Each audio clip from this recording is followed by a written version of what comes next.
صحابی رسول میں بھی اتفاقاً سن رہا تھا کہ اہل سنت کے بھی بہت بڑے بڑے علماء، ٹیلی ویژن پہ ایک پروگرام چل رہا تھا چند دن پہلے، کل پرسوں کی بات،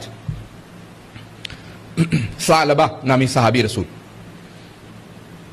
البتہ صحابی نہیں کہا جائے، منافق، انہوں نے آگے کہا رسول خدا سے، کہا اس نے یا رسول خدا مجھے تجارت کے لیے 2 درہم دے دے، کہ نہیں تو ایسے ہی ٹھیک ہے، کہ نہیں پروردگارہ میں بھی تاجر بن جاؤں گا تو آپ کو کیا، جس سے رسول خدا سے بات ہی کرنے نہیں آتی تاجر بن بھی گیا تو کیا کرے گا؟ پیغمبر نے کہا تو یہ مسجد کے باہر بیٹھا رہتا ہے نا، یہ ٹھیک ہے تیرے لیے، کہا یا رسول اللہ جو صدقہ آتا ہے آپ مجھے کھلا دیتے ہیں، میں چاہتا ہوں کہ میں خود سے زکوٰۃ نکالوں، میں خود سے خمس ادا کروں۔ پیغمبر نے کہا یہ تو کرے گا نہیں، پتہ نہیں توجہ ہے یا نہیں، تو ایسا کرے گا نہیں، کہا یا رسول خدا ایسا کروں گا، آپ مجھے تجارت کے لیے پیسے دے۔ پیغمبر اسلام نے 2 درہم دیے، اس نے ایک سے ایک کلہاڑی خریدی، دوسرے سے ایک بکری کا دودھ بیچنے لگا، کلہاڑی سے لکڑیاں کاٹ کے بیچنے لگا، لکڑیاں بیچتے بیچتے 2 بکریاں لیں، دودھ بیچتے بیچتے اور بکری نے بچہ دیا، کرتے کرتے اس کا بہت بڑا فارم بن گیا۔ 5 وقت کی نماز پیغمبر کے پیچھے پڑھتا تھا، کسی نماز میں آنے لگا، کسی میں غائب، پھر صرف جمعے میں آتا تھا، پھر کہا کہ نہیں اب کسی میں نہیں آؤں گا، کوئی نماز میں نہیں آؤں گا، کرتے کرتے یہاں تک کہ پیغمبر اسلام نے کہا کہ ثعلبہ سے کہو اس پہ زکوٰۃ واجب ہو گئی ہے۔ کہا محمد مجھ سے زکوٰۃ مانگتا ہے؟ اب تک کہتا تھا رسول اللہ، اب کہنے لگا نام لے کے محمد، تو اب جناب ختنی مرتبت کو جس نے آ کے بیان کیا اس نے ایسے بیان کر دیا۔ پیغمبر کو اذیت ہوئی، کہا یا علی جا کے اس سے کہیں میرے 2 درہم واپس کر دے۔ اب یہ صرف جناب امیر ہی کر سکتے تھے کہ سمجھائیں یہ جو کچھ ہے پیغمبر کے 2 درہموں کا صدقہ ہے۔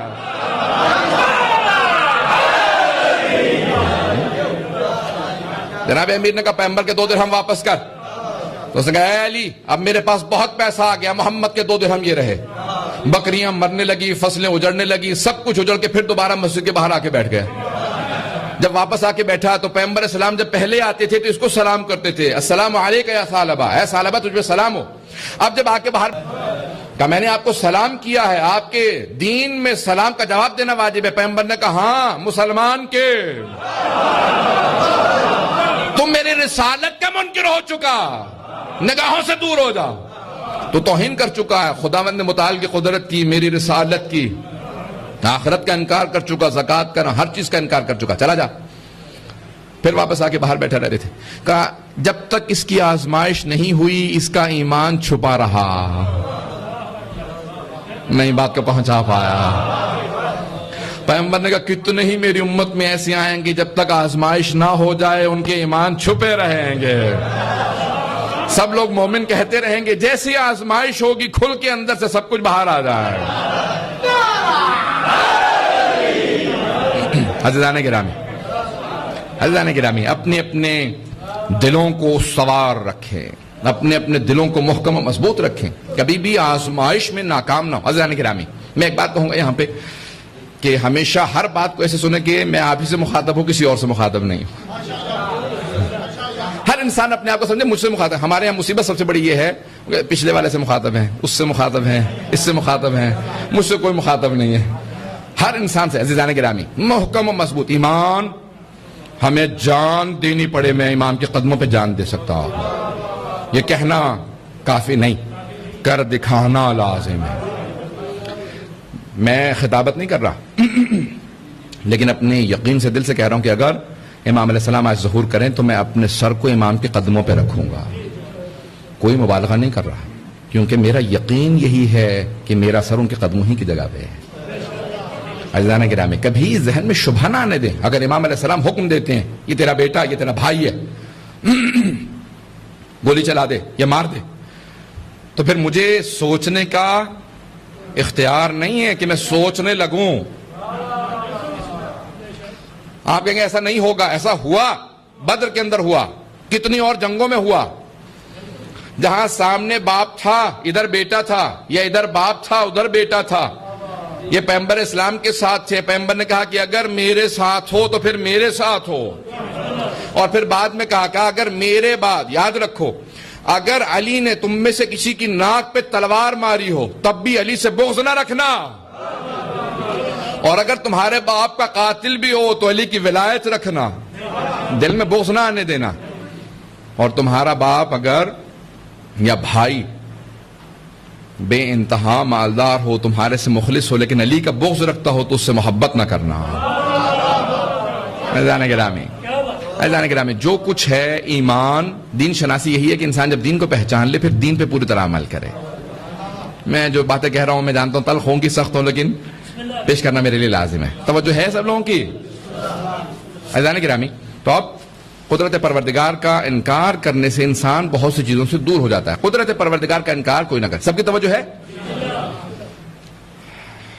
آئیں ذرا، قدرت پروردگار قرآن کے اندر بہت سی آیات ہیں، میں صرف ایک یا دو آیات کی طرف اشارہ کروں گا اور پھر انشاءاللہ اگلے موضوع کی طرف۔ اللہ سبحانہ و تعالیٰ کہتا ہے کہ تم دیکھتے ہو یہ جو ہوائیں چل رہی ہیں، یہ جو سورج دمک رہا ہے، چاند چمک رہا ہے، ستارے پوری رات کے، جس طرح سے تم اپنے گھروں کے اندر قمقمے لگاتے ہو، میں نے تمہارے آسمان کے اوپر قمقمے لگا دیے ہیں۔ ہر چیز کو سجایا تمہارے لیے۔ آیات بہت زیادہ۔ وَسَخَّرَ لَكُمُ الشَّمْسَ وَالْقَمَرَ، اللہ نے سورج اور چاند کو تمہارے لیے مسخر کیا۔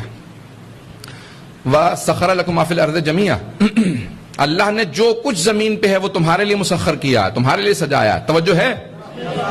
پھر اللہ قرآن میں مثال دیتا ہے کہ یہ جو سواریاں ہیں تمہارے لیے اللہ نے خلق کی ہیں، یہ جتنے جانور ہیں تمہاری خدمت کے لیے ہیں، تم کسی کا گوشت کھاتے ہو، کسی پہ سواری کرتے ہو، کہ جو کچھ ہے میں نے تمہارے لیے بنایا ہے۔ حدیث قدسی میں پیغمبر اسلام کہتے ہیں، اللہ کہتا ہے کہ خلقت الاشیاء لاجلک وخلقتک لاجلی، اے انسان جو کچھ کائنات میں ہے میں نے تیرے لیے بنایا ہے، لیکن تجھے میں نے اپنے لیے بنایا۔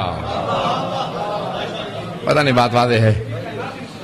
کائنات سب کچھ انسان کے لیے، لیکن انسان اللہ کے لیے خلق کیا گیا۔ آیا ہمیں یہ سمجھ آ رہی ہے بات کہ ہم اللہ کے لیے خلق کیے گئے ہیں؟ پتہ نہیں توجہ ہے یا نہیں؟ جو سخت بات کہنے والا ہوں، کیا مطلب؟ ہم اللہ کے لیے خلق کیے گئے، ہر چیز ہمارے لیے خلق کی گئی، لیکن ہم اللہ کے لیے۔ اب کیا کیا؟ اللہ نے گاڑی ہمارے لیے بنائی، مکان کوٹھی بنگلہ ہمارے لیے بنایا، بزنس تجارت درہم و دینار سونا چاندی ہمارے لیے بنائے، لیکن کیا ہوا؟ ہم اللہ کے لیے بنے ہیں لیکن ہم ان چیزوں کے بندے بن گئے۔ نہیں پہنچا پا رہا۔